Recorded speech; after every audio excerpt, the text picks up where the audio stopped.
Hello বন্ধুরা, আজ করছি পেয়ারা মাখা। আপনারা দেখছেন সাথী রয় চ্যানেল। প্লিজ পাশে থাকুন। দেখুন প্রথমে পেয়ারাগুলোকে ভালো করে ধুয়ে কেটে নিয়েছি টুকরো টুকরো করে। তারপরে এতে একে একে মশলা দিয়ে দেবো। কি কি মশলা দিয়েছি দেখুন। প্রথমে দিয়েছি লবণ, তারপরে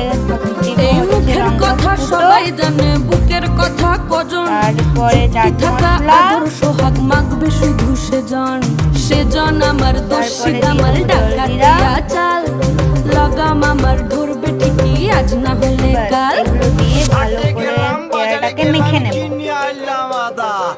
আদা খেয়ে বোঝের বাবা হাঁকবে গাদা গাদা। পিরিতিটা ঠালে রাধা লাগলে পরে ছাড়ে না, জেনে শুনে করগা পিরিত রে। এগুলো আমাদের পিরিতিটা ঠালে রাধা লাগলে পরে ছাড়ে